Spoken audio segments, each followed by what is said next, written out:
ओम अज्ञानतिमिरान्धस्य ज्ञानाञ्जनशलाकया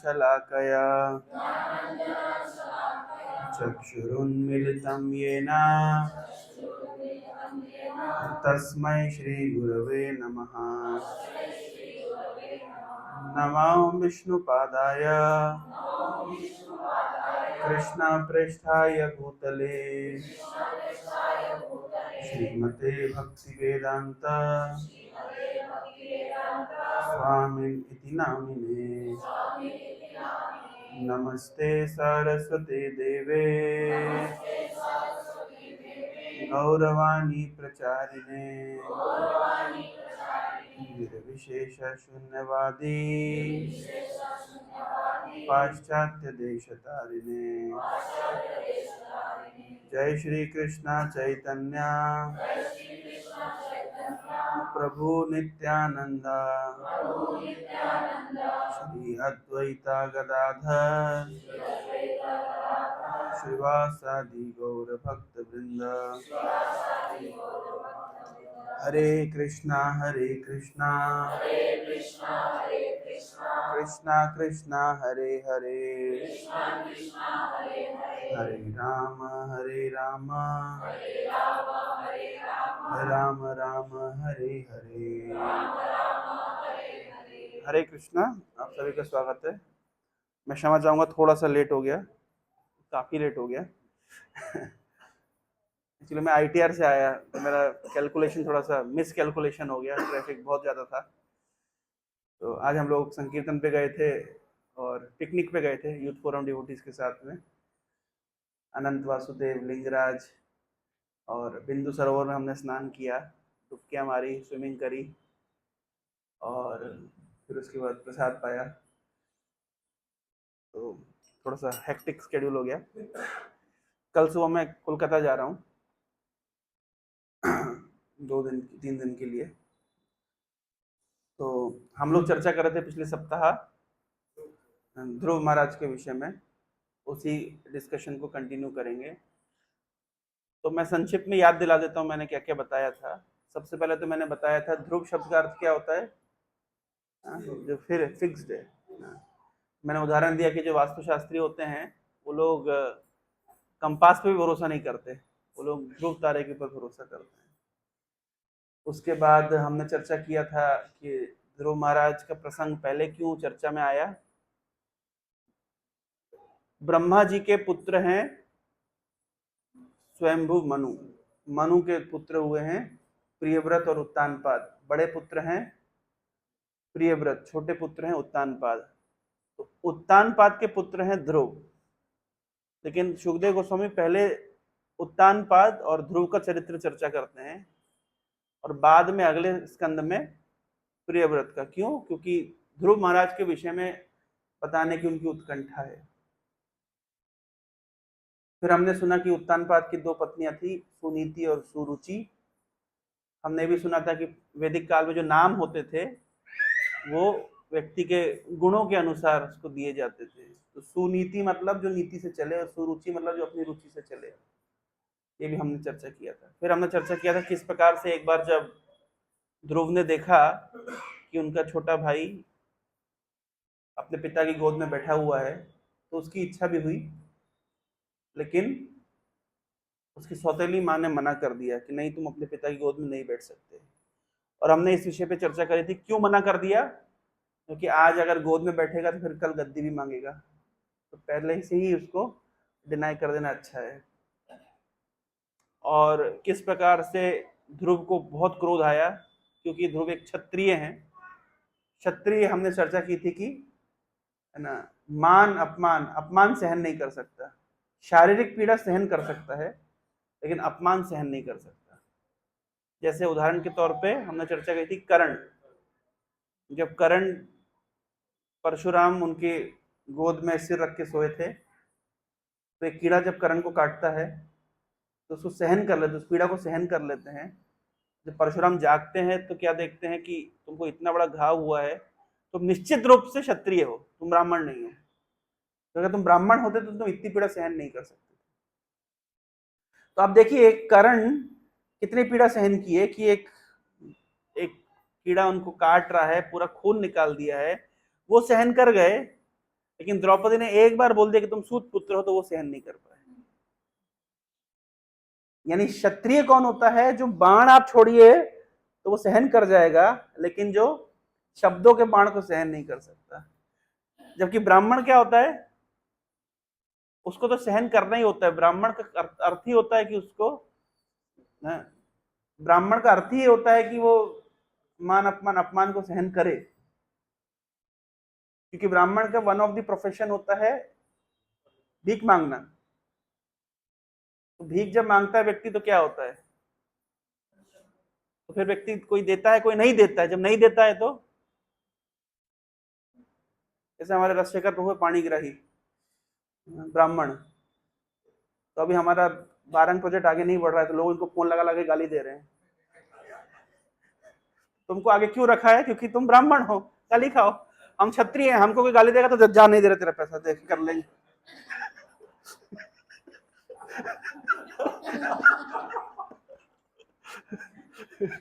तो इसलिए ब्राह्मण को आगे रखा है कि भाई गाली खाओ थोड़ा सा, इससे ब्राह्मण का शुद्धिकरण होता है। और सामने वाले की गाली देने से पहले ब्राह्मण को थोड़ा सोच समझ गाली देता है। एनीवे, चिंता मत करिए, भगवान की कृपा से सब कुछ, थोड़ा समय है, कठिन समय है, लेकिन इसका आप लोग की सेवा को स्वीकार करने के लिए भगवान बहुत जल्द प्रकट होंगे, इसमें कोई संदेह नहीं है। एक्चुअली यही एक भक्ति अभिलाषा होती है। मैं एक्चुअली आप लोग को ग्रंथ पढ़ने चाहिए। जैसे अभी हमने एक ग्रंथ पढ़ा था कुछ साल 2 साल पहले, किस प्रकार से जुहू मंदिर का निर्माण हुआ। I will build you a temple, एक पूरा स्टोरी है किस प्रकार का स्ट्रगल हुआ था। तो जब आप पढ़ते हैं तो उसमें एक्चुअली क्या होता है, स्ट्रगल के समय में निकल करके आता है हमारे हमारे भक्ति मैच्योर होती है। बिना स्ट्रगल के भक्ति मैच्योर नहीं होती है।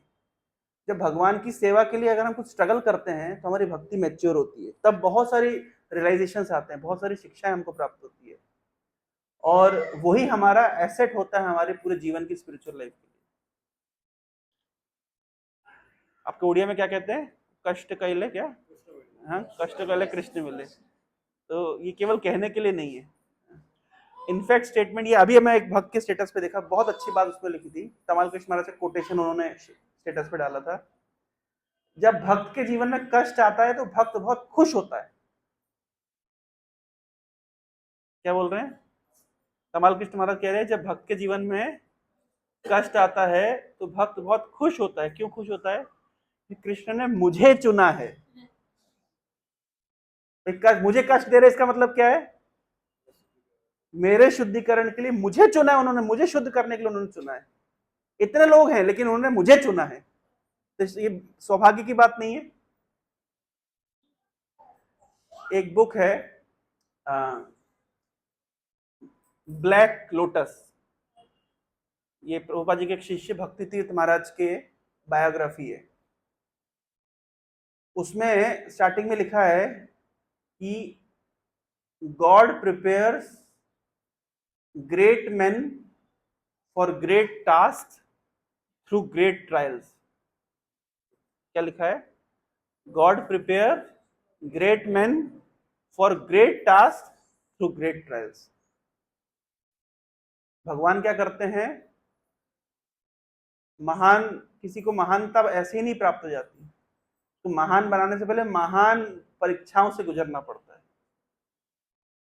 कि हम शास्त्र पढ़ कि ध्रुव महाराज की कथा क्या सुन करके क्या करना है हमको, इसका उद्देश्य क्या है सुनने का? कि किसी भी ध्रुव महाराज की कथा हो, प्रहलाद महाराज की कथा हो, तो हम क्या करें इसमें? हमारे लिए इंपॉर्टेंट ये है कि आप भागवतम में किसी भी कैरेक्टर को उठा लीजिए, उनके चरित्र को पढ़िए, पांडवों के चरित्र को, भगवान उनके साथ में, मतलब डायरेक्ट भगवान के साथ उनका मिलना जुलना है।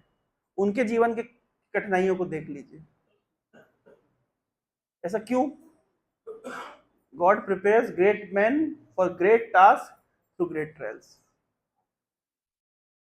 तो ये कोई डिस्टिंक्ट एग्जाम्पल नहीं है, ऐसा नहीं कि ध्रुव महाराज कोई बहुत दूर के एग्जाम्पल है। हमारे आध्यात्मिक जीवन में हम एवरीडे इसको अनुभव करेंगे, अगर हम अनुभव करना चाहेंगे। अगर हम परीक्षा, एक होता है परीक्षा ही मत दो, कॉलेज ड्रॉप आउट हो जाओ, स्कूल ड्रॉप आउट हो जाओ, परीक्षा ही नहीं देनी, काम ही खत्म। आप भक्ति छोड़ी तो काम ही खत्म, तो परीक्षा ही नहीं होगी। लेकिन अगर आपको आध्यात्मिक जीवन में प्रगति करनी है तो परीक्षा के लिए तैयार होना पड़ेगा। यही अंतर होता है। एक होता है सहजिया, सहजिया शब्द सुना आपने कई बार हमारे इस्कॉन टर्मिनोलॉजी में, प्रोपा जी कई बार वर्ड यूज की, सहजिया। सहजिया कौन होते हैं? सहजिया वो लोग होते हैं जिनको लगता है कि हम तो सहज ही भगवान के भक्त हैं। मतलब भक्ति की प्राइस हमने पे नहीं करी है, हम तो भगवान से स्वाभाविक प्रेम करते हैं, हमारा तो प्रेम अंदर है, भरा हुआ है। जैसे उड़िया लोग को नहीं लगता कि हमको जगन्नाथ जी के प्रति हमारा तो स्वाभाविक प्रेम है, हमें और किसी ज्ञान की जरूरत नहीं है। जगन्नाथ जी हमारे, हम जगन्नाथ जी के, बस और क्या है।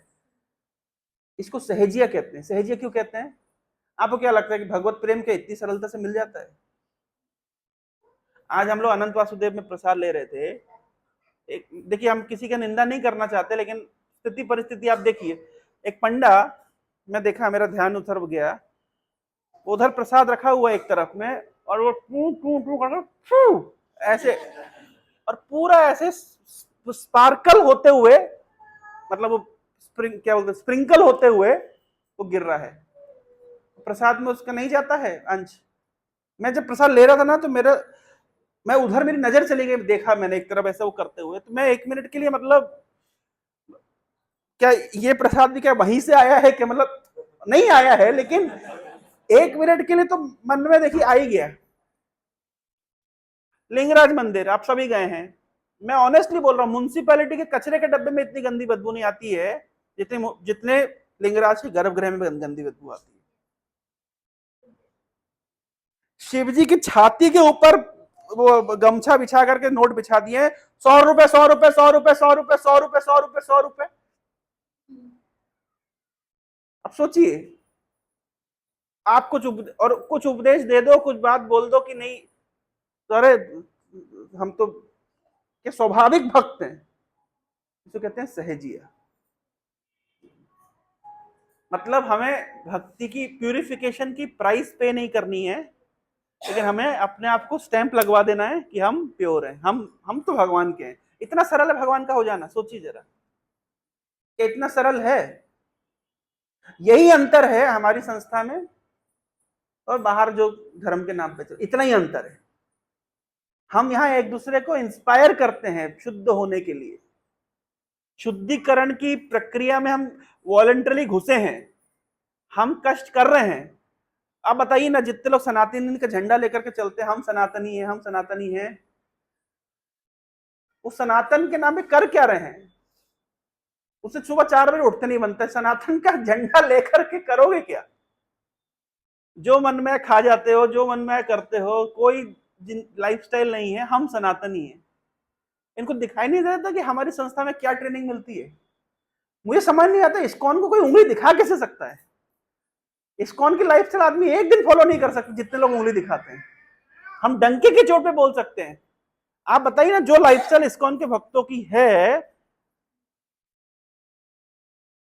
साधन भजन करना, मॉर्निंग उठना, दिन में 3 बार नहाना, बताइए कोई फॉलो नहीं करता है। कोई सनातनी, कोई हिंदू फॉलो, हम सभी प्रमाण है ना, हम भी तो हिंदू परिवार में जन्म लिए। भक्ति में आने से पहले हमारा स्टैंडर्ड क्या था, अभी हमारा स्टैंडर्ड क्या है? अंतर है कि नहीं है? और आगे स्टैंडर्ड बढ़ेगा निश्चित रूप से। कोई कोई पॉइंट आउट कैसे कर सकता है? जितना जितना हम डीप ज्यादा समय बिता रहे हैं ना इस्कॉन के साथ में, हमारा एप्रिसिएशन बढ़ता चला जा रहा है। एप्रिसिएशन बढ़ता चला जा रहा है कि इतनी प्यूरिटी। मैं आज सुबह एक प्रवचन सुन रहा था परम पूज्य तमाल कृष्ण गोस्वामी महाराज का। इतना स्ट्रांगली उन्होंने कहा कि कृपा उसको मिलती है जो सिंसियर है। एक कृपा ऐसे नहीं मिल जाती, हमको कृपा कर दो। सिंसियरिटी की प्राइस पे करनी पड़ती है कृपा प्राप्त करने के लिए। इतना सरल नहीं है बस कृपा मिल गई। अब सोचिए, बाहर में ये कहीं पे भी ज्ञान नहीं है। लोग बहुत जल्दी वृंदावन की रील्स देख करके इंस्पायर हो जाते हैं, इन्फ्लुएंस हो जाते हैं। कल हमारे कुछ स्टूडेंट्स आए थे नाइजर से, तो रात का समय हो गया था, तो उनको ड्रॉप करने के लिए मैंने कार में भेजा उनको। तो पूरे रास्ते उन्होंने लगा लिया वो गाना, कौन सा गाना है वो, नंदगांव में राधे राधे, गोवर्धन में राधे राधे, पूरा समय। अच्छा है, मतलब at least they are starting from somewhere. लेकिन कुछ समय के बाद हम उनको बोलेंगे कि ये गाने मत बंद करो इसको, अभी हमको बोलना पड़ेगा। अब इस तरह नहीं उठपटांग गाने सुन सकते। उठपटांग नहीं है, लेकिन आपके स्तर के नहीं है, आपके स्तर के गाने नहीं। क्यों नहीं है? क्योंकि जितने अधिकतर, आज आप वृंदावन जाएंगे तो आप क्या देखते हैं, सैटरडे संडे पूरी दिल्ली की भीड़ वृंदावन में होती है। राधे राधे राधे राधे। उनकी भक्ति देखिए, उन्हें लगता है अरे हम तो है ना, हम तो राधा रानी के हो गए हैं। दे डोंट वांट टू पे द प्राइस ऑफ साधना। लेकिन अगर आप शास्त्रों को देखिए, भक्ति रसामृत सिंधु में रूप गोस्वामी बता रहे हैं, साधना भक्ति, भाव भक्ति, प्रेम भक्ति, स्तर है। साधना करनी पड़ती है, भजन क्रिया करनी पड़ती है, उससे अनर्थ निवृत्ति होती है, अनर्थों का शुद्धिकरण होता है। ये प्रक्रिया है, ये takes time, it is a process. It requires lot of patience, lot of enthusiasm, lot of determination. अच्छे से भगवान घिसते हैं। आप मुझे बताइए, भागवत आपका कौन सा चरित्र है ऐसा है कि वृंदावन में राधे राधे करके शुद्ध हो गया है? बताइए। एक एक भक्त ने प्राइस पे करी है, एक एक भक्त को भगवान ने रगड़ा है। किसको नहीं रगड़ा बताइए? रंतीदेव महाराज की कथा पढ़िए, नवम स्कंद में आती है। 40-45 दिन भोजन नहीं मिला उनको, उपवास, ऐसी हालत हो गई। और जब थोड़ा भोजन प्राप्त हुआ तो आकर के देवता लोग अलग अलग, कोई चंडाल का रूप लेकर के आया, कोई कुत्ते का रूप लेकर के आया, कोई शूद्र का रूप, सब उनसे मांग के ले गए। इस प्रकार की परीक्षा में, ऐसी परीक्षाओं को उत्तीर्ण किया उन लोगों ने। तो इस भागवतम की स्टोरी हमको क्या बता रही है कि अगर भक्ति मार्ग में, कृष्ण के मार्ग में रहना तो शुद्धिकरण के लिए तैयार रहना पड़ेगा। कृष्ण क्या है? राइट लेफ्ट सेंटर, मतलब हर तरफ से शुद्धिकरण करते हैं। लेकिन ये शुद्धिकरण सरल हो जाता है भक्तों के समाज में। भक्तों के समाज में क्या होता है कि हमें पता था हमारा भी शुद्धिकरण चल रहा है, उनका भी शुद्धिकरण चल रहा है, सबका चल रहा है, मतलब वी आर ऑन। भाई हॉस्पिटल के अंदर, आप घर के अंदर इलाज, अगर देखिए आप बीमार हैं और आप अपने घर में अपने रूम में हैं, अकेले हैं, तो आपका बड़ा मन डिस्टर्ब रहता है। लेकिन हॉस्पिटल में होते हैं ना, तो आप जनरल वार्ड में बड़ा खुश रहता है, क्योंकि पूरे जनरल वार्ड से दोस्ती हो जाती है। अच्छा तुझे क्या हुआ है? अच्छा ये हुआ है। अच्छा आपको क्या हुआ? अच्छा ये हुआ है। अच्छा हमको ये हुआ है। देखा आप लोगों ने जनरल वार्ड की आप मतलब शोभा देखिए, क्या उसमें ऐसा लगता है कि मतलब कई दिनों के बिछड़े यार आके यहाँ सारे मिले हैं। देखा आप लोगों ने जनरल वार्ड में? माता जी को तो पता एक्सपीरियंस है। क्यों? क्यों ऐसा होता है? जनरल वार्ड में सब अपने लोग मिल जाते हैं, है ना। आपको एक बल मिलता है कि मैं इकलौता बीमार नहीं, संसार में बहुत बीमार है। तो भक्ति मार्ग में जब हम साथ में होते हैं ना, तो हमको क्या होता है, एक दूसरे को हम बल देते चलते हैं। That is the value of community. इसमें बड़ा एक चैलेंज है, मतलब एक इस्कॉन वर्ल्ड का एक चैलेंज है। इस्कॉन वर्ल्ड का चैलेंज क्या है? मैं आपको प्रैक्टिकल चैलेंज बता रहा हूं, हो सकता है मैं आउट ऑफ द टॉपिक जाऊं, मेरी आदत है। आप में से हो सकता है बहुत लोग इसको फेस नहीं किए, लेकिन कुछ लोग फेस करे होंगे। जैसे मान लीजिए, सपोज करिए तो जी आप कहां से हैं? वेस्ट बंगाल में। कहां से हैं? खड़गपुर से। मानो ये प्रभु खड़गपुर से हैं, तो ये प्रभु अगर खड़गपुर से हैं तो ये भक्ति में मान लो जुड़े होंगे खड़गपुर में, एग्जाम्पल दे रहा हूं, ठीक है। अब ये रहते भुवनेश्वर में, इनको 4 साल भुवनेश्वर में रहकर पढ़ाई करनी है या जॉब करना है, जो भी है। अभी इनके लिए कम्युनिटी क्या है? खड़गपुर या भुवनेश्वर? क्या होनी चाहिए कम्युनिटी? क्या होनी चाहिए? बहुत ज्यादा कई बार क्या होता है, भक्त लोग क्या होते हैं, वो सोचते हैं हम तो फलानी जगह से कनेक्टेड है, हम नियरेस्ट सेंटर में नहीं जाएंगे, हम घर में रह करके भक्ति करेंगे और हम वर्चुअली वहां से कनेक्टेड रहेंगे। इसमें ये बुरा नहीं है, लेकिन समस्या है कि वो वर्चुअल कनेक्शन है, वो डायरेक्ट कनेक्शन नहीं होता। क्यों? आप क्या वर्चुअली नाचेंगे कैसे? बताइए, इमेजिन करिए, जूम पे लगा करके क्या क्या नाच सकते हैं। प्रसाद कैसे लेंगे? भक्तों के साथ में तो आप मिल करके प्रसाद ले सकते हैं, क्या वर्चुअली प्रसाद ले सकते हैं? इस्कॉन में एक बहुत बड़ा कीड़ा घुस गया है वर्चुअल, क्या वर्चुअल कनेक्शन का। मैं जहां से कनेक्टेड हूं, मैं वर्चुअली वहां से कनेक्ट रहूंगा। मतलब यहां का भक्त 2000 किलोमीटर दूर से कनेक्टेड रह सकता है, लेकिन 2 किलोमीटर दूर वाले सेंटर में नहीं आ सकता है। क्यों नहीं आ सकता? कि मैं वहां से कनेक्टेड हूं। अरे भाई, तुम कहीं से भी कनेक्टेड हो, तुम ब्रह्मांड के किसी भी कोने में कनेक्टेड रहो, तुमको फिजिकल एसोसिएशन में प्रसाद मिलने तो यहां आना पड़ेगा ना। कि प्रसाद का फोटो देखोगे जूम के ऊपर, लोगों को लगता है केवल कृष्ण कथा मतलब केवल लेक्चर, कृष्ण कौन मतलब केवल लेक्चर। जूम पे हमने लेक्चर सुन लिया, हमारा काम हो गया। लेक्चर ही नहीं होता है, भक्तों के साथ में आदान प्रदान, हंसना खेलना, नाचना गाना, बात करना, प्रसाद पाना, सेवा करना, ये सब कुछ मिल करके होता है कृष्णा कॉन्शियसनेस का कल्चर। ये वर्चुअली ये केवल आपको एक ही एस्पेक्ट मिलता है, वो क्या है? लेक्चर। और कितना आदमी वर्चुअल लेक्चर सुनेगा? पागल नहीं हो जाएगा? दूसरी बात है, केवल लेक्चर से काम नहीं होता है, लेक्चर का प्रैक्टिकल कहीं होना चाहिए। भाई आपने लेक्चर में सुना हमें बहुत सहनशील होना चाहिए, ठीक है, तो आप सेंटर में जाएंगे, आपको कुछ बोल देगा, अब बताओ सहनशील होकर के दिखाओ। आप समझ रहे भाई? हमें पेशेंस रखना चाहिए। प्रसाद में लेट हो रहा है, प्रभु जी देर से आ रहे हैं, अब पेशेंस की परीक्षा होगी, ये वर्चुअली हो जाएगी। तो भक्त लोगों को एक अजीब मिर्ची लगी है, वर्चुअली कनेक्ट रहना चाहते हैं, घर से बाहर नहीं निकलना है। ये भी एक प्रकार का इम्पर्सनलिज्म है, ये भी एक प्रकार का निराकारवाद है। मतलब हार्ट टू हार्ट कनेक्शन नहीं करना है, मतलब पास खड़ा हुआ व्यक्ति से हमारा कोई प्रेम का संबंध नहीं है, 2000 किलोमीटर दूर से हमारा प्रेम का संबंध है। ये कैसा संबंध है? और ये समाज की बहुत बड़ी समस्या है, युवाओं की बहुत बड़ी समस्या है कि they are globally connected but locally disconnected. नहीं होता ऐसा, बट ग्लोबली सब कुछ उनको पता है, क्योंकि पूरा दुनिया उनकी मुट्ठी में है। और आप लोग के फ्लैट वगैरह में नहीं होता है, अड़ोस पड़ोस से कोई संपर्क नहीं। इस प्रकार का जीवन क्या होता है? नीरस हो जाता है। तो कम से कम कहीं तो हमको कम्युनिटी के साथ में एक्सचेंज करने का अवसर प्राप्त हो, इसलिए हम लोग भक्त संघ में। संडे क्लास में आने का केवल उद्देश्य क्लास सुनना नहीं, क्लास तो खैर घंटे भर में क्या ही बता देंगे, हमसे बड़े बड़े वक्ता बैठे हुए हैं जो यूट्यूब में पर ज्ञान देंगे ही। तो क्लास इज वन एस्पेक्ट, साथ में कीर्तन करना, नाचना गाना, हंसी मजाक करना, आप कहां से प्रभु, आपका क्या चल रहा है, हमारा ये चल रहा है। हर भक्त अपने अपने स्ट्रगल को दूसरे भक्तों के साथ शेयर करता है। प्रभु मैंने देखा आप अच्छी चैंटिंग करते हैं, मैं कैसे कर सकता हूँ। आप बड़ा अच्छे से आपकी प्रोफेशनल और प्रोफेशनल लाइफ, सोशल लाइफ और डिवोशनल लाइफ को, फैमिली लाइफ को मैनेज कर लेते हैं, कैसे कर लेते हैं, थोड़ा बताइए। माता जी आप बहुत अच्छा कीर्तन गाती, थोड़ा बताइए हम कैसे कीर्तन कर सकते। देखिए इस तरीके से प्रभु जी आप तो बहुत अच्छी सेवा करते हैं, है ना, वो सेवा करना इंस्पिरेट, हमारे अंदर इंस्पिरेशन कहां से आएगा? ये सब एक्सचेंजेस के लिए हम लोग भक्त संघ में आते हैं। ये वर्चुअली मिलेगा आपको, प्रैक्टिकल नहीं, नहीं होता है। जब साथ में आते हैं तो बहुत सारा हमारा क्या होता है, इवोल्यूशन होता है।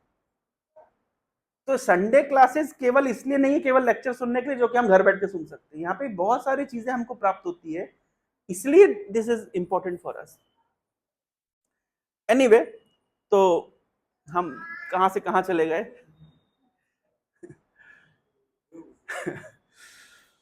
ध्रुव महाराज के विषय में चर्चा हो रही थी। तो पिछले सप्ताह हम इन विषयों पर चर्चा किए थे। एक बहुत इंपॉर्टेंट एस्पेक्ट हमने चर्चा किया था, हाँ हाँ, एक बहुत इंपॉर्टेंट एस्पेक्ट हमने चर्चा किया था पिछले सप्ताह। मैंने बताया था कि माता सुनीति ने ध्रुव को किस प्रकार से ट्रेन किया, है ना, आर्ट ऑफ पेरेंटिंग। इस विषय पे मैं पहले भी बोला हूं और पिछले सप्ताह भी हम चर्चा किए। माता सुनीति ने ध्रुव को बोल्ड बनाया कि ठीक है भाई, ऐसा है कि तुम्हें अगर अपने पिता की गोद में बैठना हो, चाहे पिता की कुर्सी में बैठना हो, या पिता के पिता की, या उसके उनके पिता की, या तुमको जो चाहिए, तुम यहां रोने से कोई काम नहीं बनेगा। तुम भी रो बैठ के, मैं भी रोती हूँ, और दोनों हम बैठ करके रोते हैं, इस तरीके से काम होगा नहीं, कि रोने रुलाने से कुछ होता नहीं। तुम्हें अगर कुछ सच में तुम्हें लगता है कि तुम्हें कुछ अचीव करना है, तो जाओ भगवान विष्णु की शरण में जाओ। माता, जो तुम्हारी सौतेली माता है सुरुचि ने तुम्हें अच्छी बात बोली है। भाई देखो, आदमी अगर फेंक करके, मैं आपसे नाराज हूं, चिढ़ा हुआ हूं, और आपको देखते ही मुझे मारने की इच्छा करती है, मेरी जेब में सोने का सिक्का है, मैं दे मारूंगा आपको, क्या आप बुरा मानेंगे? बताइए। मैं आपसे चिढ़ा हुआ हूं, और जैसे ही आप मेरे सामने मुझे मारने की इच्छा करती है, तो ये मेरी जेब में सोने का सिक्का उठा के मैं मार दूंगा आपको। आप क्या करेंगे? आप बोले और मारो और मारो, जैसे वृत्ता सुरेंद्र कह रहा है और मार, तो वैसे ही आप बोले और मारो। एक क्यों, कई सिक्कों से मारिए, है ना? ऐसी करेंगे ना? तो उसी प्रकार से लगे रहने, उसको इतना मत हिलाओ। तो मैं फोटो ले लो, तो वहां जाकर के एक ले सकते हो, उसको मत हिलाओ। पॉइंट क्या है? क्योंकि कोई अच्छी चीज तुम्हारी माता, सौतेली माता ने दे दी है। वो क्या दे दी है? कि भगवान की भक्ति करने चले जाओ, तुम्हें राज्य की कामना हो, चाहे मान सम्मान की कामना, जो तुम्हें चाहिए, तुम जाके भगवान विष्णु के पास जाओ। जाने अनजाने में बात अच्छी बोली है, इस चीज को ग्रहण करो। तो पॉइंट क्या है, कभी कभी ऐसा होता है कि व्यक्ति हमारा बहुत विरोधी होता है, लेकिन वो ऐसी बात बोल देता है जो हमारे लिए, क्या कहते हैं, फॉर्मूला बन जाता है। तो क्या करना चाहिए? उसको ओपन हार्ट के साथ स्वीकार करना चाहिए। तो ध्रुव की माता सुनीति ने बताया कि तुमको बात बहुत अच्छी बताई है तुम्हारी सौतेली माता ने, उसको ग्रहण कर लो। अब ग्रहण कैसे करना है? बोले कहां पे, अगर तुम्हें कुछ प्राप्त करना है जीवन में, तो जाओ तुम्हारे पिताजी को गद्दी देने वाले उत्तानपाद को, उत्तानपाद के पिता स्वयंभू मनु को, और मनु के पिता ब्रह्मा जी को भी गद्दी देने वाले वही है। तो तुम्हें अगर कुछ भी चाहिए, तो तुम जाओ भगवान विष्णु की शरण में। कुछ दिन पहले हमारा लास्ट टाइम जब कुमार लीला प्रभु आए थे, तो आईआईटी में भी उन्होंने क्लास दी थी, तो मैंने उनके एक बहुत इंपॉर्टेंट प्रश्न पूछा। प्रश्न था कि यहां पे हम देख रहे हैं कि माता सुनीति क्या बोल रही हैं, कि तुम्हें अगर संपत्ति प्राप्त करनी है, पोजीशन प्राप्त करनी है, तो भगवान विष्णु की शरण में जाओ। ये तो बड़ा ही फ्रूटिव सा प्रलोभन है ना। और हमको एक तरफ क्या सिखाया जाता है, कि भगवान के पास कोई कामना लेकर के नहीं जाना चाहिए।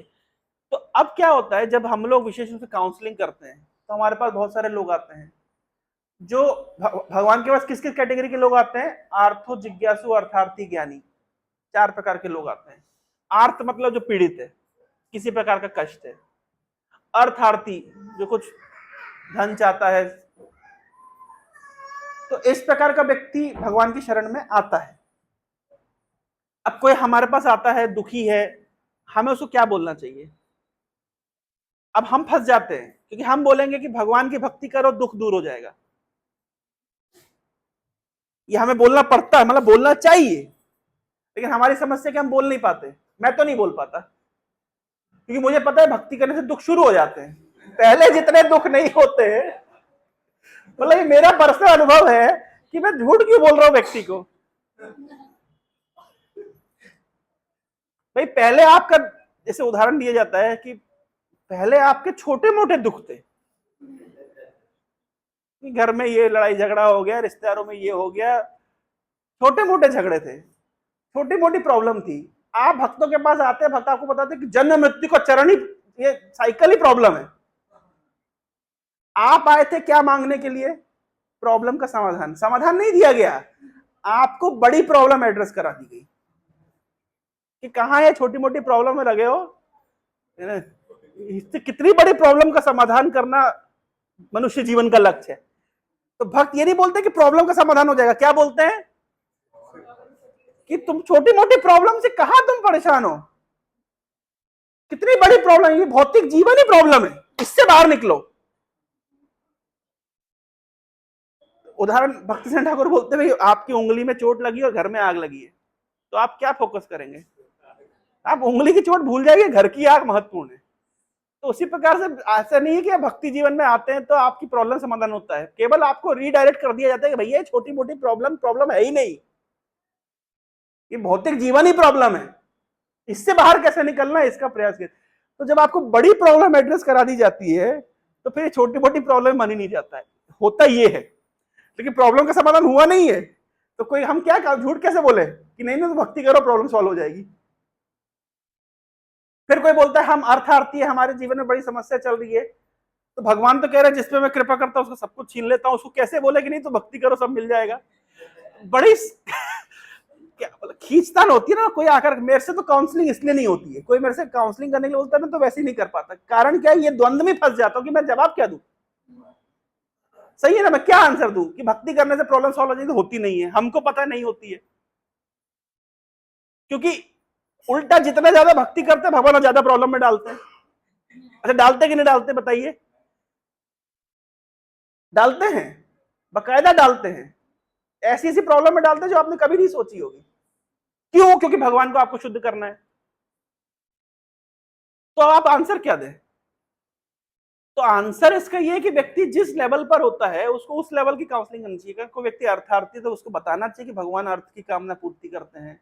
अच्छा नहीं करते ऐसा नहीं है कि ध्रुव को नहीं दिया, क्यों दिया ध्रुव को? अगर भगवान अर्थ की कामना पूर्ति नहीं करते तो ध्रुव को दिया क्यों? इनफैक्ट इंटरेस्टिंग फिनोमेना देखिए, भगवान का कोई भक्त भी गरीब नहीं है।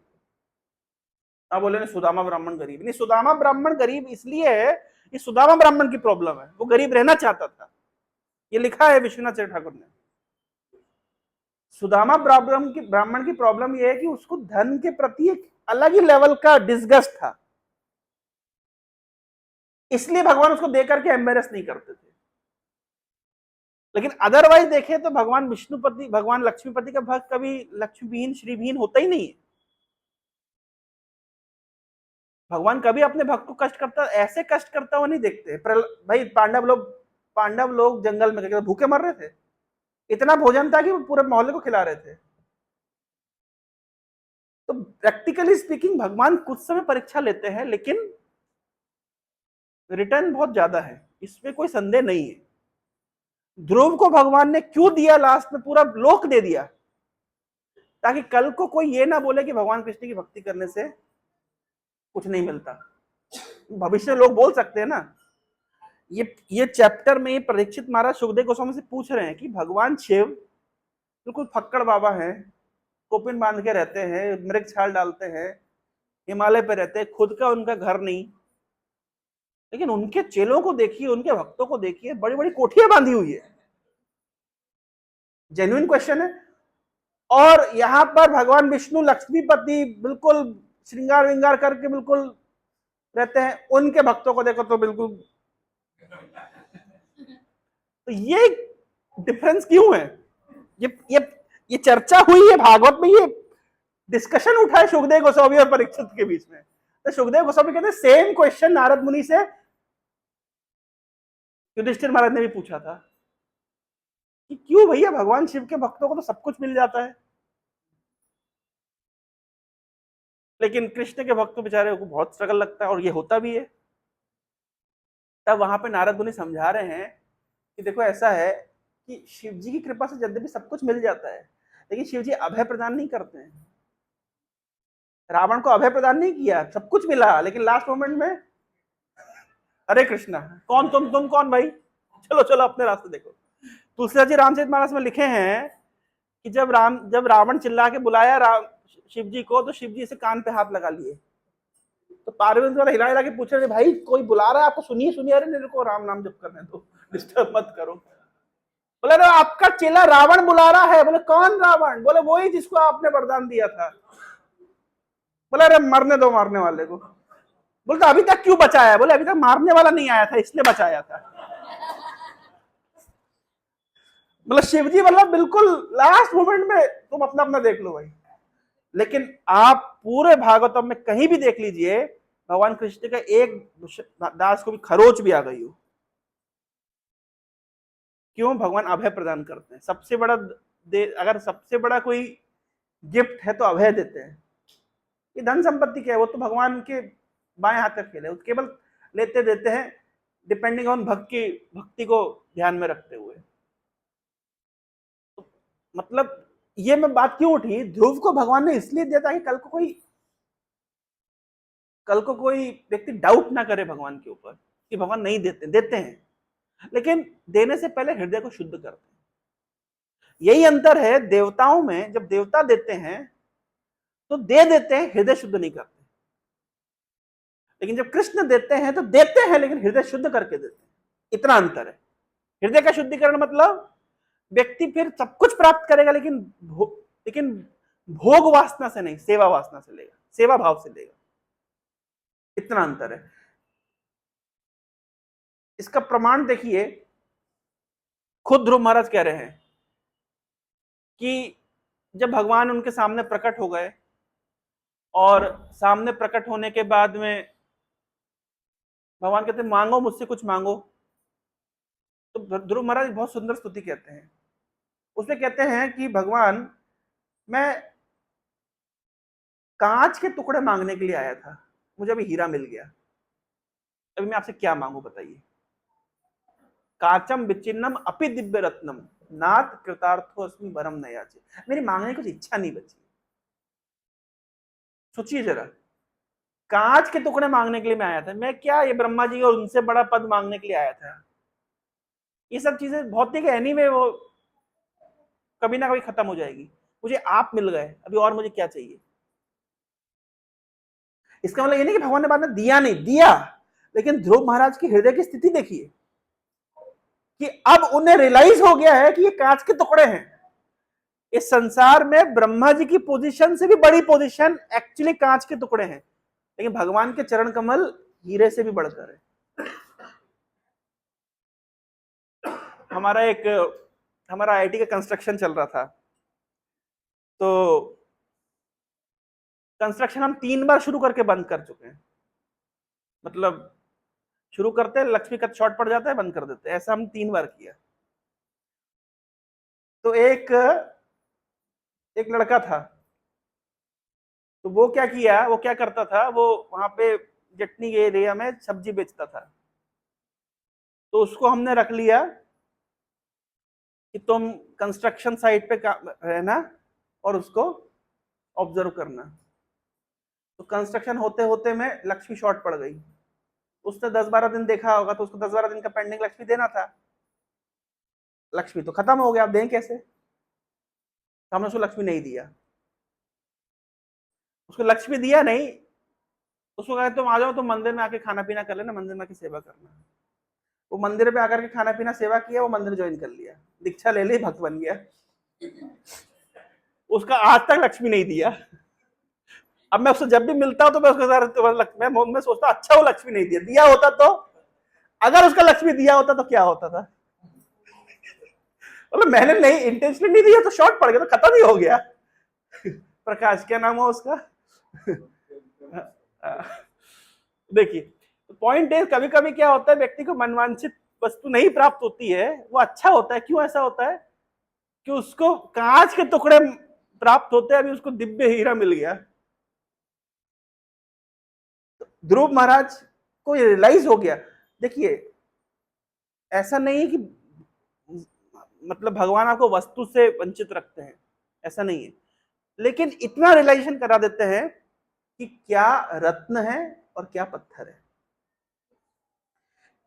आप ये मत समझिए कि भगवान वस्तुओं से हमको क्या कहते हैं, मतलब कुछ प्राप्त नहीं होगा, घर नहीं मिलेगा कि बंगला नहीं मिलेगा, गाड़ी नहीं मिलेगी, ऐसा नहीं है। सब कुछ मिलेगा, लेकिन आपको पता होगा कि रत्न क्या है और पत्थर क्या है।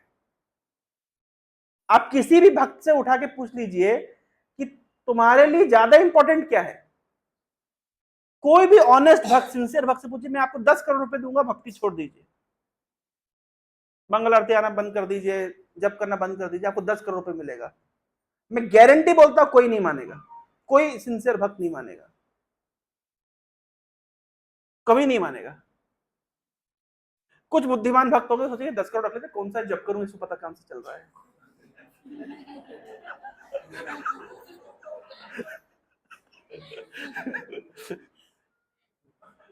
लेकिन ऑनेस्टली बता रहा हूं, मतलब आप जैसे से आध्यात्मिक जीवन में प्रगति करेंगे ना, आपको रियलाइज होगा कि कल मैं एक सुन रहा था, एक्चुअली एक लेक्चर में देख रहा था, तो जस्ट मैं ऐसे उसको स्क्रॉल कर रहा था, तो स्क्रॉल करते हुए प्रभु ने इतनी अच्छी बात बोली कि उस बात पे मेरा दिल आ गया।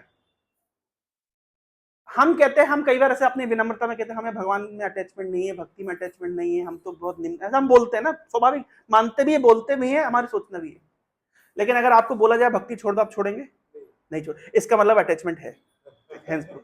ये बहुत नेगेटिव, मतलब ये क्या होता है, जनरली प्रवचक जो प्रवचन देता है वो क्या बोलता है, तुम्हारी कोई अटैचमेंट नहीं है भगवान में, तुम्हारा तो भौतिक जगत में अटैचमेंट है, वो ऐसा बोलता है। ये प्रवचन करता बड़ा अलग तरीके से प्रस्तुत किए, बोले अगर आपको बोले भक्ति छोड़ दो, आप छोड़ेंगे? इसका मतलब क्या है? अटैचमेंट है। मैंने कहा इतना पॉजिटिव, मैंने कहा इनको इनवाइट करना चाहिए। मैं तुरंत ईमेल खोज लिया, मैंने कहा इन प्रभु को इनवाइट करेंगे। जनरली आपके उड़िया स्पीकर जितने होते हैं वैसे बोलते हैं, तुम किसी काम के नहीं हो, तुम भक्ति नहीं कर सकते, तो मनुष्य जीवन बर्बाद हो गया है। मैं जनरली देखा ओडिशा में ये ट्रेंड है, ऐसी मतलब डरा डरा के भक्ति कराते हैं। वो भक्त बोले कि आपका अटैचमेंट नहीं है, ऐसा नहीं, अटैचमेंट है, तभी तो आप छोड़ना नहीं चाहते।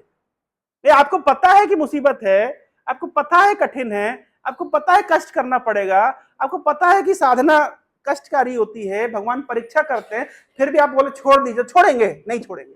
मतलब कहीं ना कहीं तो कुछ लेवल तो अटैचमेंट है। कितना मतलब इंस्पायरिंग स्टेटमेंट है ये। मैंने कल विचार किया इस बात पे, हाँ यार मैं नहीं छोड़ूंगा। यद्यपि कई बार माया प्रलोभन देती है, कई बार इंद्रिय में विकार आता है, कई प्रकार की परीक्षा होती है, लेकिन अगर मैं ऑनेस्टली रिव्यू करूं, क्या मैं भक्ति छोड़ूंगा? नहीं छोड़ूंगा। इसका मतलब अटैचमेंट है।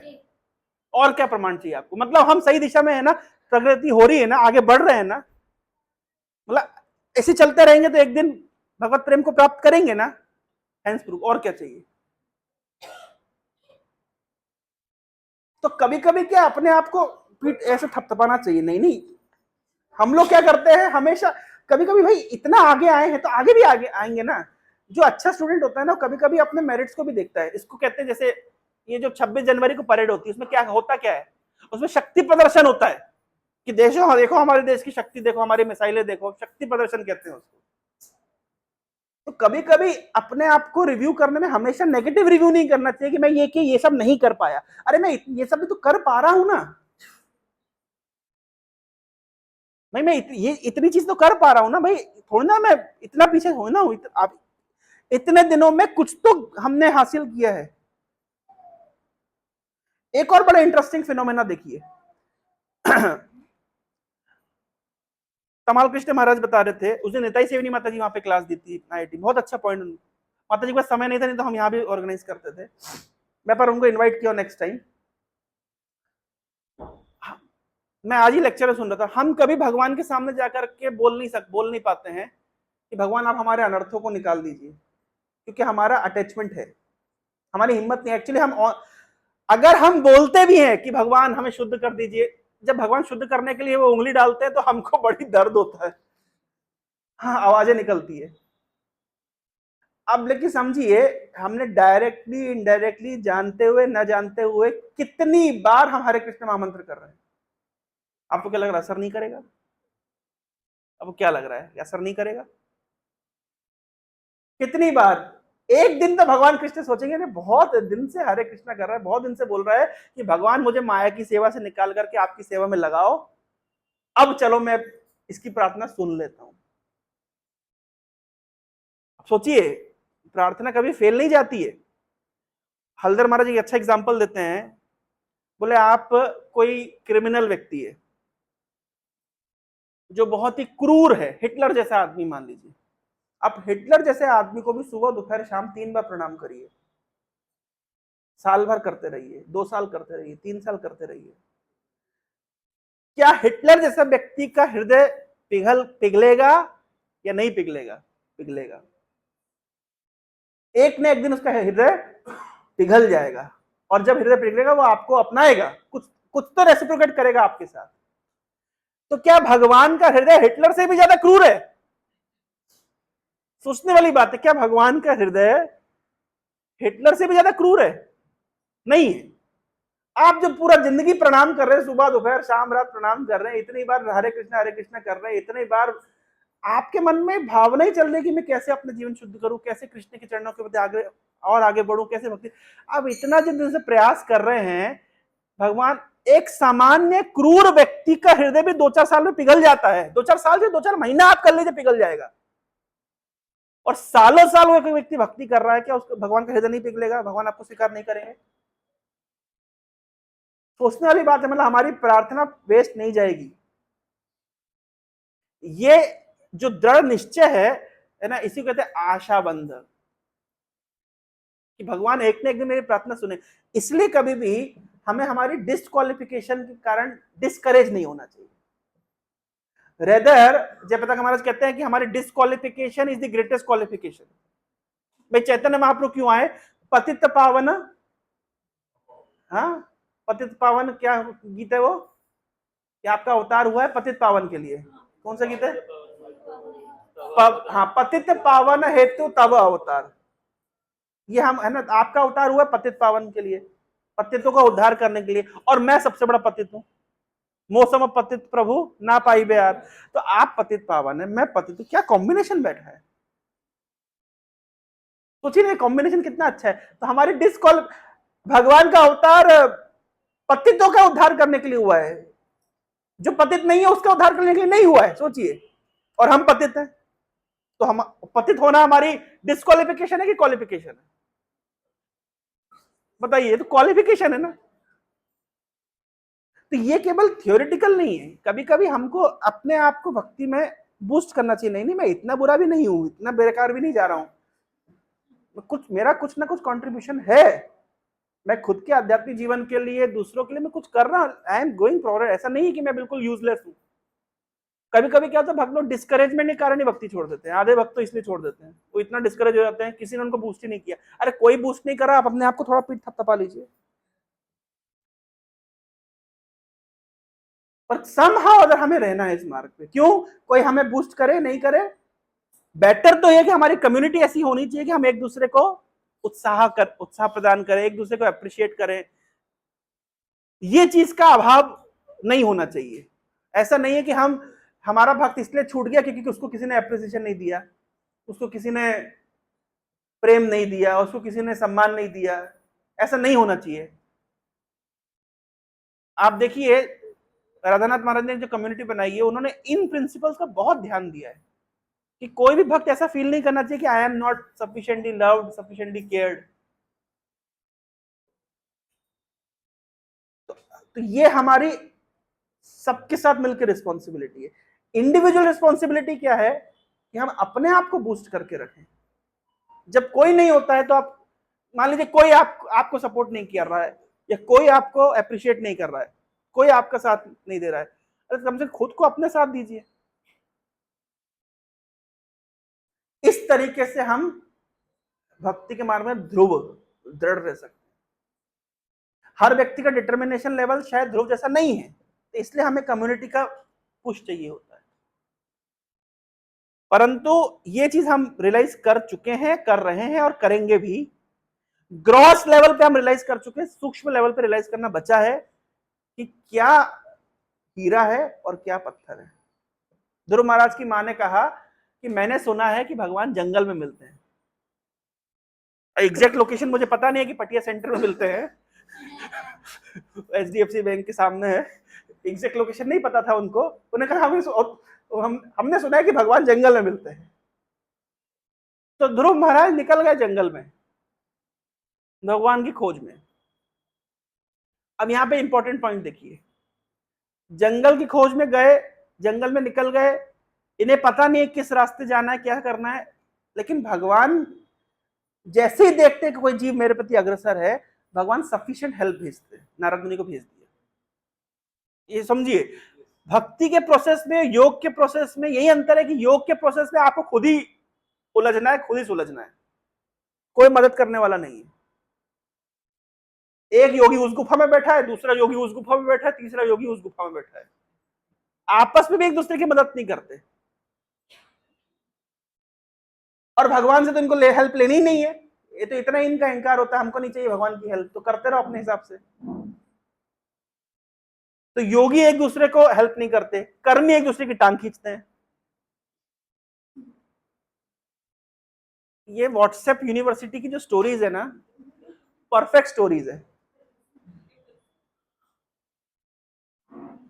तो एक बार वो केकड़े पकड़ते ना, केकड़े पकड़ते हैं, तो शिप में केकड़े पकड़ करके, और अलग अलग देश के केकड़े, मतलब अलग अलग देश के जो मछुआरे हैं उन्होंने अलग अलग क्षेत्र में केकड़े पकड़े। तो अमेरिका का केकड़े वाला पूरा वो ड्रम था, यूके का केकड़े वाला ड्रम था, चाइना का केकड़े वाला ड्रम था, और इंडिया का केकड़े वाला ड्रम था। 3 ड्रम में ढक्कन लगा था। अमेरिका वाले केकड़े के ड्रम में ढक्कन लगा था, यूके वाले केकड़े के ड्रम में ढक्कन लगा था, और चाइना वाले केकड़े के ड्रम में ढक्कन लगा था। इंडिया के केकड़े के ड्रम में ढक्कन नहीं लगा था। तो किसी ने कहा कि भाई वो निकल के भाग जाएंगे। बोले नहीं, इंडियन केकड़े हैं, एक दूसरे की टांग खींचेंगे, ना खुद निकलेगा ना दूसरे को निकलने देगा।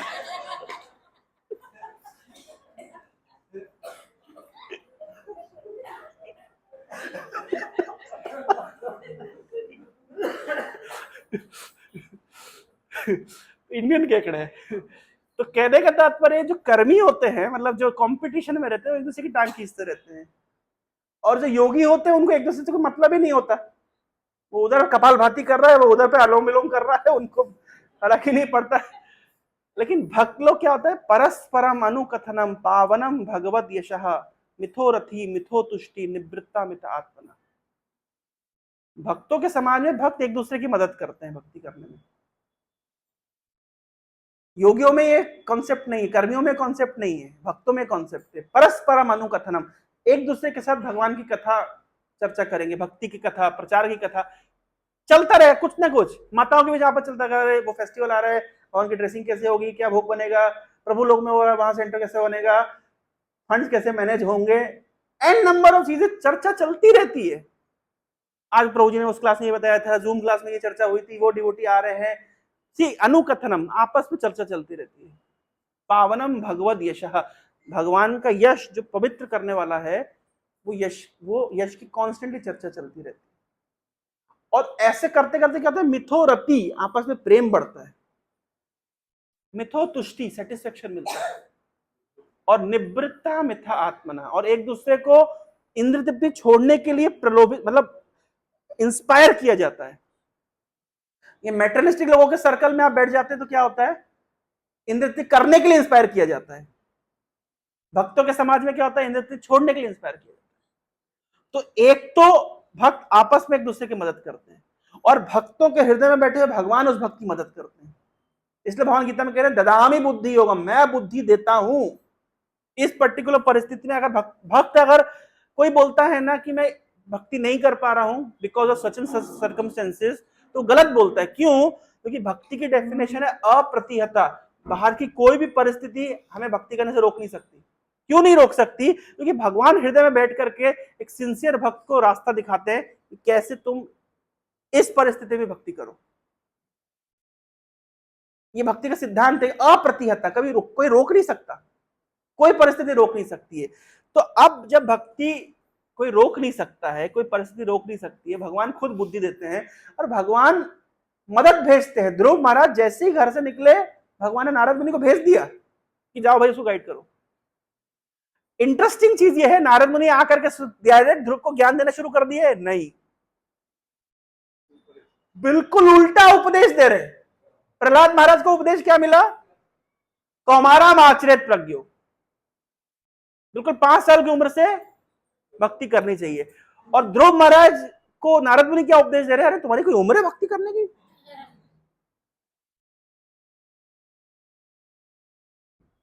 तुरंत बिल्कुल विपरीत, बिल्कुल उल्टा बोल रहे हैं। अरे तुमको पिताजी की गोद में बैठना है, तुम्हारे पिताजी मेरे चेले, मैं जाकर भी फोन लगाता हूं उनको, तुम गोद में बैठा लेंगे, इसका क्या है?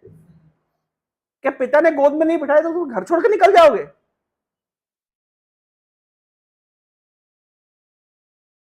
कल इनिशिएशन के रिकमेंडेशन के लिए सातवत ने इंटरव्यू लिया था, तो हमारा एक स्टूडेंट गया था।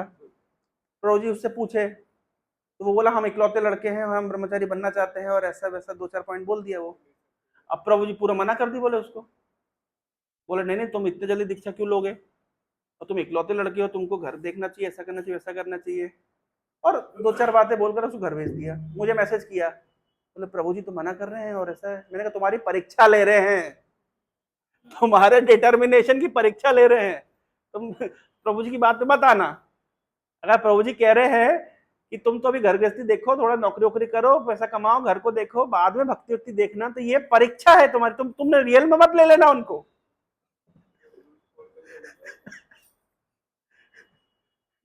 समझ रहे हैं? मतलब कभी कभी ये परीक्षण होना जरूरी है। गुरु परीक्षा लेते कि भाई, इसलिए शिष्य को, भाई हम बोलते ना इस्कॉन में हमको गुरु चुनना है, तो गुरु, शिष्य को गुरु चुनना होता है और गुरु को शिष्य चुनना होता है। दोनों एक दूसरे को परीक्षण करते हैं। ऐसा नहीं है कि आंख बंद करके किसी के दबाव में आकर के गुरु से 4 बार मिले नहीं और पूरा कमिटमेंट, ऐसा नहीं आता है। शिष्य को गुरु को स्टडी करना होता है कि क्या इनके साथ मेरी कॉम्पिटिबिलिटी मैच करती है, क्या इनके इंस्ट्रक्शंस मैं फॉलो कर पाऊंगा, क्या ये मेरे नेचर को समझ पा रहे हैं। और गुरु को भी शिष्य को स्टडी करना होता है कि इसका एक्चुअल स्वभाव क्या है। और इंटरेस्टिंग बात, गुरु और शिष्य के बीच में एक ऑनेस्ट रेसिप्रोकेशन होता है। नारद मुनि ध्रुव को पूरा ब्राह्मणिकल उपदेश दिए, किसी का बुरा मत देखो, कोई हमसे गुणाधिकार मुदम लिप्सेत, अगर हमसे कोई गुणों में उन्नत होता है तो उसको देख के प्रसन्न होना चाहिए। अनुक्रोशम गुणाधमात, हमसे कोई गुणों में कम है तो उस पर कृपा करनी चाहिए, उसको उसकी मदद करनी चाहिए। मैत्रिम समानाद अनविच्छेना, कोई हमारे समान है उसके साथ मित्रता करनी चाहिए। इस प्रकार से एक व्यक्ति का आचरण होना चाहिए। माता, अपनी सौतेली माँ की बात को इतना सीरियसली मत लो, और अच्छे अच्छे उपदेश बोले। वो बोल रहे हैं कि नारद मुनि इस तरह उपदेश दे रहे ध्रुव को कि भगवान की माया शक्ति के कारण अपने और पराये का भाव होता है, और ऐसा होता है और वैसा होता है, और जो भी उपदेश वो दे सकते हैं। ध्रुव महाराज क्या क्या कर सकते थे इस स्थिति में? एक कर सकते थे कि नारद मुनि आपने बहुत बढ़िया बात बोली, मैं बिल्कुल फॉलो करूंगा, वहां से निकल जाते और बाद में नारद मुनि को गाली देते। ये कर सकते थे। और ये भी कर सकते थे ब्लंटली, नारद मुनि आप किसी काम के नहीं, आपको उपदेश देने नहीं आता, छोड़ी हटी भगी यहां से। वो भी नहीं। नारद मुनि को ध्रुव महाराज ने क्या बोला जानते हैं?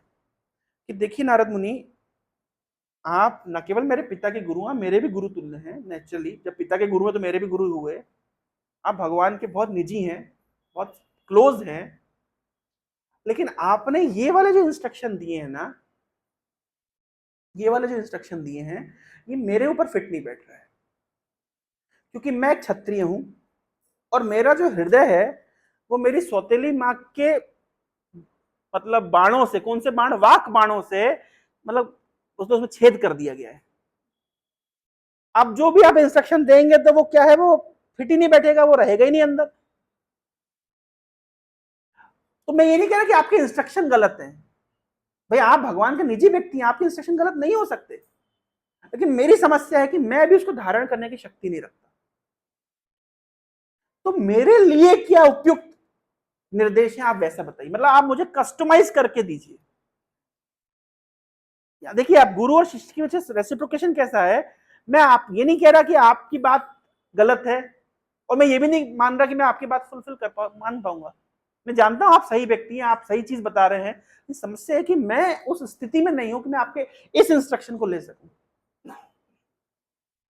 तो आप मुझे मेरे हिसाब से कस्टमाइज करके थोड़ा सा इंस्ट्रक्शन दीजिए। ये ऑनेस्ट रेसिप्रोकेशन होना चाहिए।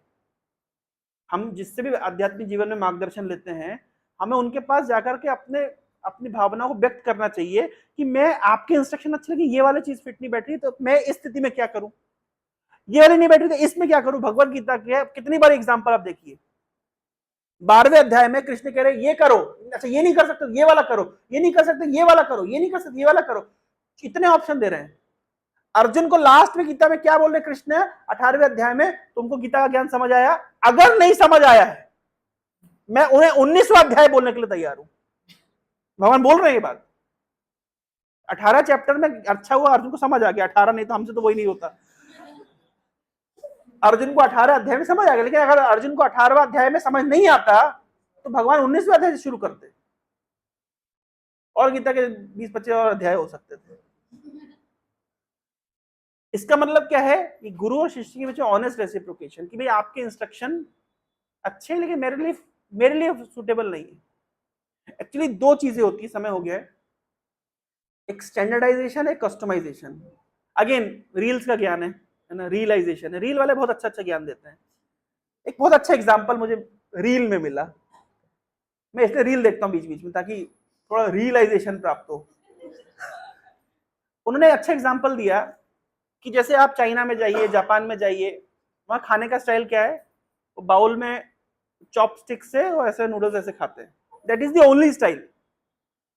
आप वेस्ट में जाइए तो कांटे छुरी से खाते हैं, यहाँ तक कि अगर वो लंदन में तो केला भी अगर आपको खाना है तो वो छील करके उसको चाकू से काट करके और फोक से खाना होता है। ये उनका वो स्टैंडर्ड क्या बोलते हैं उसको, एरिस्टोक्रेटिक स्टाइल है। तो दोनों जगह आप क्या देख रहे हैं, एक स्टैंडर्डाइज सिस्टम है कि ऐसे खाना है। हमारे इंडियन थाली का एग्जांपल उन्होंने दिया, जो भी बता रहे थे कि इंडियन थाली जो होती है वो स्टैंडर्ड थाली होती है। आप किसी भी रेस्टोरेंट में जाइए, वो बोलेगा 300 रुपए की थाली है। थाली है, उसमें राइस है, दाल है, सब्जी है, कड़ी है, रायता है, पापड़ है, सलाद है, अचार है, सबको सेम थाली मिलती है, दैट इज स्टैंडर्ड थाली। ठीक है, लेकिन व्यक्ति जो खाता है ना, हर व्यक्ति कस्टमाइज खाता है। कोई चावल के साथ दाल खाता है, कोई सब्जी के साथ चावल खाता है, कोई रोटी और सब्जी खाता है, कड़ी पीता है, कोई कड़ी को राइस में डाल के खाता है, कोई मीठा पहले खाता है, कोई मीठा बाद में खाता है। यानी थाली कैसी है, स्टैंडर्डाइज, लेकिन खा व्यक्ति कैसे रहा है, कस्टमाइज। तो आध्यात्मिक जीवन भी ऐसा ही है, सबके लिए स्टैंडर्ड 16 माला, 4 नियम, मॉर्निंग प्रोग्राम, प्रभात books, association, book reading, chanting, diet, सेवा, बुक डिस्ट्रीब्यूशन, संकीर्तन, ये स्टैंडर्ड्स है। लेकिन हर व्यक्ति के जीवन में भक्ति को कैसे इंप्लीमेंट करना है, ये गुरु आपको कस्टमाइज करके बताते हैं कि आपके लिए इस तरीके से करिए, आपके लिए इस तरीके से, इस परिस्थिति में ऐसा करिए, इस परिस्थिति में वैसा करिए। तो भक्ति कैसी हो गई, स्टैंडर्डाइज भी हो गई और कस्टमाइज भी हो गई। तो दोनों ही चीज की आवश्यकता है, स्टैंडर्ड सिस्टम की आवश्यकता है और कस्टमाइज सिस्टम की आवश्यकता है। तो इससे क्या होता है, भक्ति करना सरल हो जाता है। तो नारद मुनि ने ध्रुव महाराज के लिए भक्ति को कस्टमाइज कर दिया कि तुम्हारे लिए ये प्रक्रिया है, इस तरीके से करो, इस जगह पे जाओ, ऐसा ऐसा तप करो, ऐसा ऐसा साधना करो। और ध्रुव महाराज ने नारद मुनि के इंस्ट्रक्शंस को सिंसियरली फॉलो किया और भगवान को अपना वशीभूत कर दिया। हरे कृष्ण। बहुत बहुत धन्यवाद। समय हो गया है, कोई एक आध प्रश्न किसी के मन में हो तो हम उसको ले सकते हैं। अच्छा, किसी के मन में कोई जिज्ञासा, कोई प्रश्न? जी माता जी।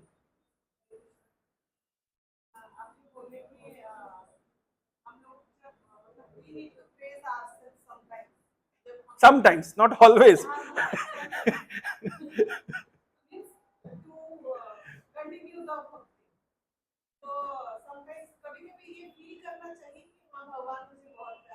हमेशा फील करना चाहिए भगवान मुझे प्यार करते, तत्ते अनुकंपा सुसमीक्षा मानो। नहीं नहीं, कि भगवान से प्यार नहीं करते क्या? ये ओवर कॉन्फिडेंस क्या? एक बच्चा अगर ये मानता है, इनफैक्ट अगर बच्चा मानता है कि मेरी माँ मुझे प्यार नहीं करे, मेरे पिता मुझे प्यार नहीं करे, मेरे दादा मुझे प्यार नहीं करे, मेरे चाचा जी मुझे प्यार नहीं करे, वो ट्रॉमा में रहता है। हेल्दी ग्रोथ के लिए वो मानता है कि मुझे प्यार मिल रहा है, परंतु जितना प्यार मुझे मिल रहा है मैं उतना परफॉर्म नहीं कर रहा हूं, तो मुझे उनके प्यार के रेशो में ज्यादा परफॉर्म करना चाहिए। तो भगवान तो मुझे अनलिमिटेड प्यार करते हैं, पर उनके अनलिमिटेड प्यार को मैं अनलिमिटेड सेवा से रेसिप्रोकेट नहीं कर रहा हूं। तो मुझे अपना रेसिप्रोकेट, भक्त का यही मोटिवेशन होता है। देखिए, भक्त का मोटिवेशन और वो इस्लामिक मोटिवेशन अलग है। तुम नहीं करोगे तो जहन्नुम की आग में जलोगे, आप समझ रहे हैं? नहीं करोगे तो आपको नरक में सड़ना पड़ेगा, अनंत काल तक हम नरक में सड़ेंगे। ये मोटिवेशन देते हैं। ये मोटिवेशन हमारा नहीं है। हमारा मोटिवेशन है भगवान हमसे इतना प्रेम करते, इतना प्रेम करते, इतना प्यार करते हैं, उनका प्यार के, उनने हमें इतना प्यार किया है तो हम हर समय अपना प्यार को बढ़ाने की कोशिश करें, ताकि उनसे तो मैच नहीं कर सकते लेकिन कम से कम कम से खुद तो सेटिस्फाई हो भाई। माता, जैसे माता पिता ने एक संतान को जो दिया है, क्या संतान कभी भी चुका सकती? कभी नहीं चुका सकती है, लेकिन जितना बेस्ट कर सकते हैं। मेरे माता पिता मुझसे कहते हैं तुम भले ही कुछ भी करो, हमको बीच बीच में फोन किया करो, बीच बीच में मिलने आ जाओ, इतना करो, हम तुमसे ज्यादा नहीं मांग रहे। अगर मैं उतना भी नहीं कर सकता तो फिर मेरे से बड़ा निकम्मा कौन होगा? तो मेरी मम्मी कह रही तू घर आके बैठ जाओ, तो नहीं बोल रही ना, इतना ही मेरे से मांग रही है कि भाई तुम मुझसे प्रेम से मेरे से बातचीत करो, रेसिप्रोकेट करो, उतना तो हम कर सकते हैं ना, बस दैट्स ऑल। तो पॉइंट इज, हमारा मोटिवेशन प्रेम है, बाकी लोगों का मोटिवेशन अर्थ है, डर है, बहुत लोअर स्तर के मोटिवेशन है। यही अंतर है भक्त में और जो भक्त नहीं है उसमें। और किसी के मन में कोई जिज्ञासा? जी बता, बैठी बैठी बैठ के बता दी। अच्छा,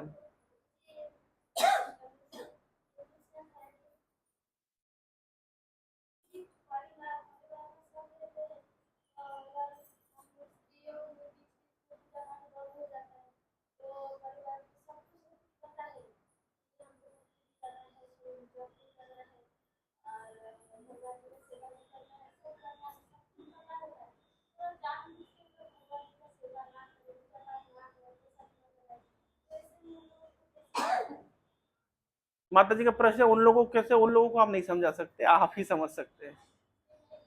हाँ।